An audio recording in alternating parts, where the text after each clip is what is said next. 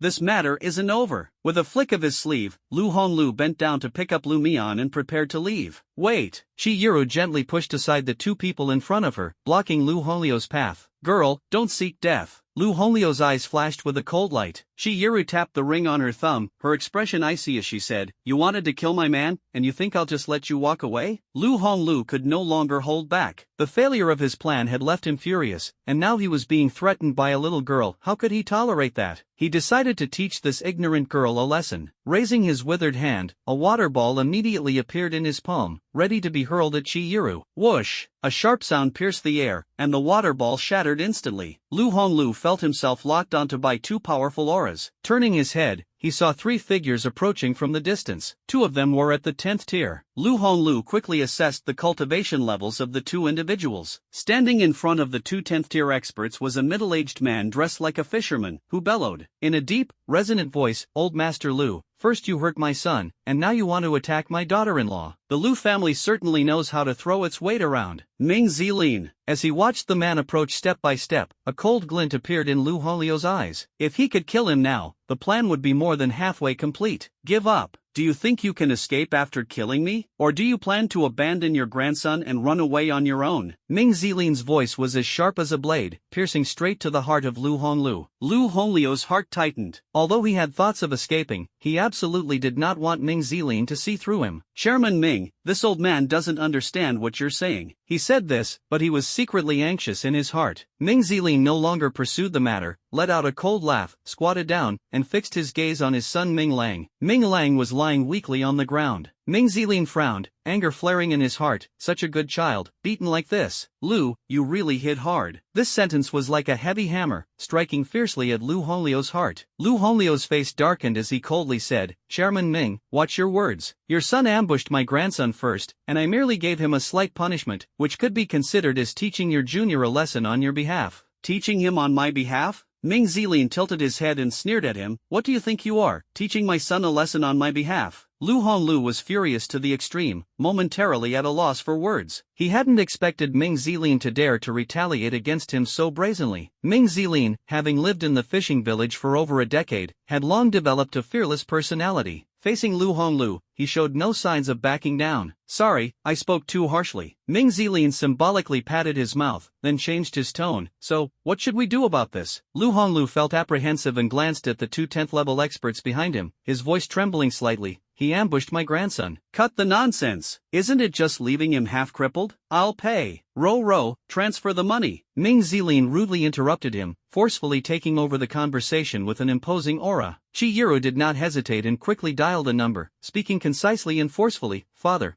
5 billion has been transferred to the Lu family's account." This sentence exploded like a bomb in Lu Honglio's heart. 5 billion. That's not 500 yuan, it's an astronomical fortune. Even for the Lu family, that amount is equivalent to half of their assets. Lu Honglu was instantly dumbfounded, his face showing an expression of shock. Ming Zilin clapped his hands, the previous roguish demeanor completely vanished, replaced by the powerful aura of someone in control, pressing directly. "Against Lu Honglu, 5 billion, consider it your grandson's medical expenses. Now, let's properly discuss the matter of you hurting my son." Ming Zilin's strong appearance caught Lu Honglu completely off guard. He dared to openly come to the school to target Ming Lang, assuming that neither the Ming family nor the Bian family would show up. Who would have thought that Ming Lang did not die by his hand, and Ming Zilin suddenly appeared? The plan encountered consecutive issues, and it was destined that things wouldn't go smoothly with the Bian family either. Lu Honglu began to waver in his resolve and coughed lightly before saying, "Chairman Ming, this matter was my recklessness." "I apologize to you first."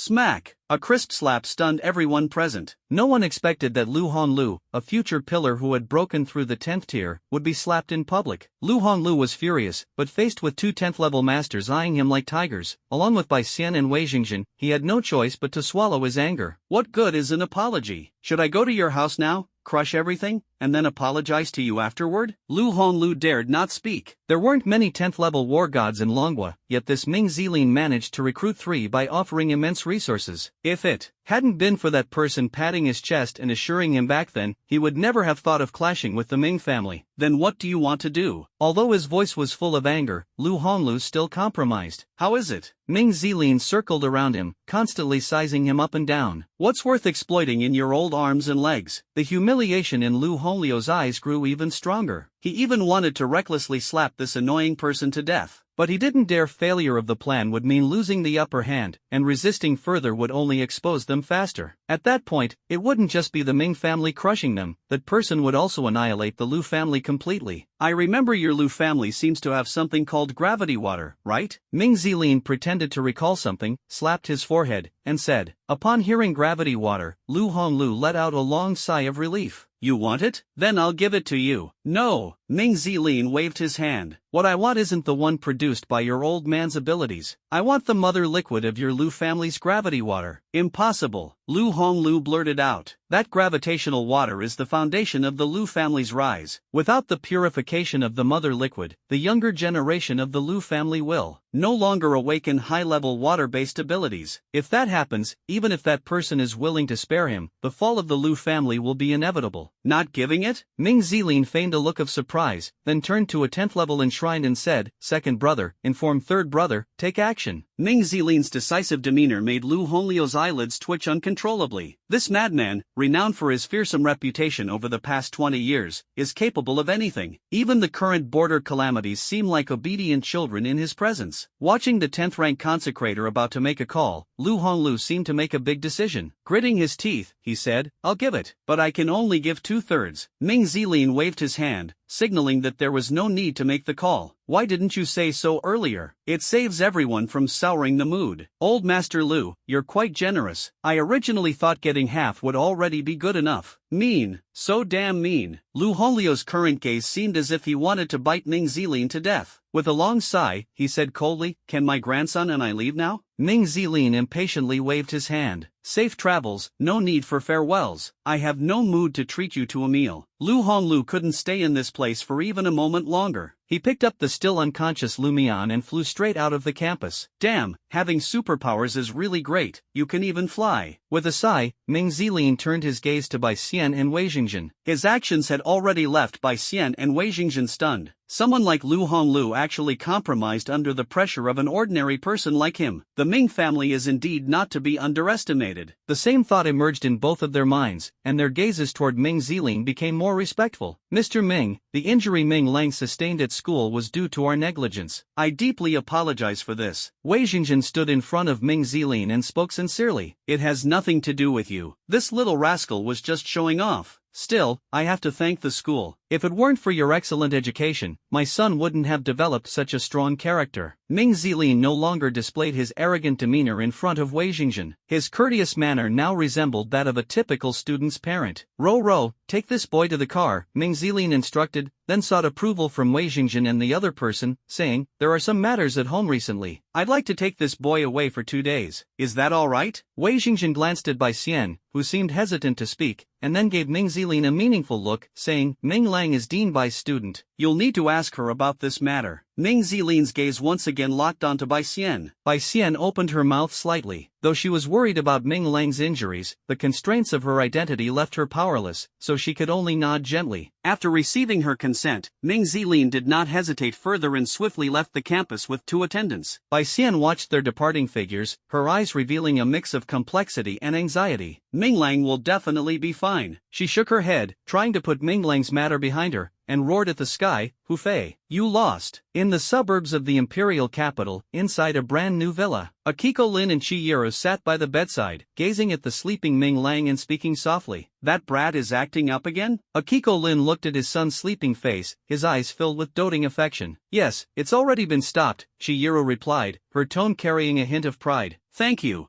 Father, do we still need to say thank you to each other? Chihiro said with slight dissatisfaction, pouting her lips. Ming Zilin laughed heartily and gently stroked her hair. You've been wronged, child. Chihiro shook her head, her gentle gaze always fixed on Ming Lang's face. For him, I am willing to give everything. Ming Zilin stood up, walked slowly to the window, his gaze sharp as a blade. 11 years. You've waited for him for 11 years. Is it worth it? Whether you two can marry in the end or not, you are still the daughter of me and your godmother. Chihiro did not respond immediately but gently caressed Ming Lang's face. Father, 11 years of waiting, I've already gotten used to it. Now that I can see him, touch him, I am completely satisfied. Ming Zilin sighed, his tone turning heavy. If it weren't for you, the Ming family and the Bian family might have already faced disaster today. Although we've passed the hurdle with Lu Honglu, it seems the outsiders are still making moves. We must be cautious. Chihiro smiled faintly, her gaze never leaving Ming Lang. It's fine, father. Let them come. If they wish to die, then I'll prepare a sumptuous feast and personally send them on their way. Her final words made Ming Zilin involuntarily shiver. Enchantress, Chihiro, this young girl is truly a dangerous character. While Ming Zilin and his daughter were discussing how to face the challenges ahead, in another part of the imperial capital, Lu Honglu was drenched in sweat, cautiously staring at the man in front of him. Mr. Pang, I'm sorry, I made a mistake on my end. His voice was low, and his heart was filled with unease. The man addressed as Mr. Pang had his back to him, his figure shrouded in darkness, his face indistinct. At this moment, Lu Honglio's fear surged like a tidal wave. He had just broken through to the 10th tier, but the opportunity for all of this was entirely granted by the mysterious figure before him. Mr. Pang's silence was like a heavy stone pressing on his heart,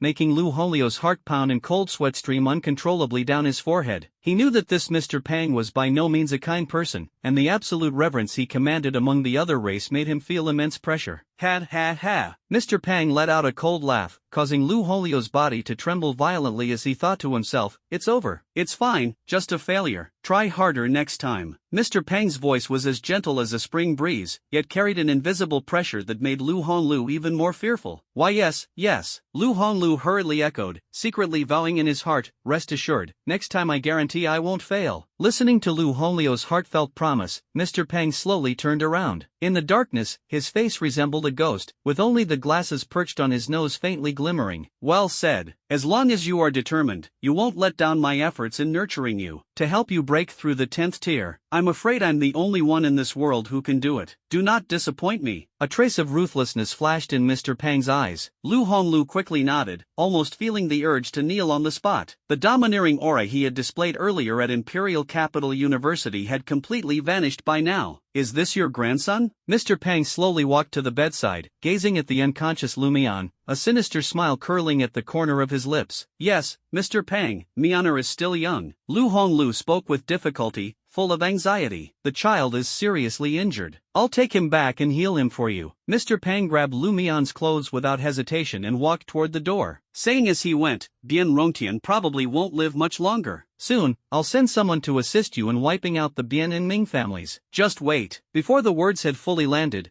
Mr. Pang had already disappeared outside the door, leaving Lu Honglu standing there in a daze, his heart a mix of emotions. If he hadn't been so desperate for power back then, how could things have come to this? Do I really have to become a traitor to Longhua? Lu Honglu experienced a fierce internal struggle in his mind, ultimately letting out a sigh and dialing a number. After all, nothing was more important than his grandson's life. Hello, is this the head of the Shao family? In the boundless darkness, Ming Lang wandered aimlessly forward, as if he had lost consciousness, like a walking corpse. Suddenly, a beam of light struck, hitting him directly on the forehead. Where am I? Ming Lang slowly regained clarity, vague memories surfacing in his mind. Wasn't I dueling Lu Mian on the playground? After that, he tried hard to recall, but found that the astonishing memory seemed to be locked away, unable to surface. That's right, steel egg. Ming Lang finally remembered what had happened before he fainted and hurriedly called out, but only heard an empty echo in response. Steel egg is really gone? Does this mean my superpower has truly shattered? He couldn't believe it and looked around, only to find nothing but darkness, so pitch black that he couldn't see his hand in front of him. At that moment, a faint light appeared at the edge of the darkness. Ming Lang, as if seeing hope, quickly ran toward the light. The light spot gradually grew larger, and Ming Lang's pace quickened even more. Finally, when he saw the source of the light, his steps slowed down. It was a door. Through the crack, he seemed to glimpse a scene he shouldn't have seen. Is this real? Mingling trembled as he reached out his hand to grasp the doorknob, but he hesitated to push it open. Damn it, at worst, I'll die again. He steeled himself and forcefully pushed the door open. The scene before him felt both familiar and strange. Teacher, why are you using so much force? If you break the lab door, you'll have to pay for it. A familiar voice rang out, and Minglang stared in disbelief at the young man in front of him. Lin Nan, his student from before he transmigrated. It was precisely because of his bomb that Minglang fell on that day. Isn't this the very day he transmigrated? Minglang struggled to turn his head back. Outside the door was a long corridor, and the teachers and classmates from his previous life were busily heading to their respective laboratories. The darkness he had walked through earlier had vanished. Minglang roared inwardly, Teacher, why are you just standing there? Come in. Look, did I do this right? The nuclear material reactor is just one step away from completion. Without you, I wouldn't dare to start it casually. Lin Nan's voice once again pulled Minglang back to reality. He quickly walked up to Lin Nan, reached out, and fiercely pinched Lin Nan's face. It hurts.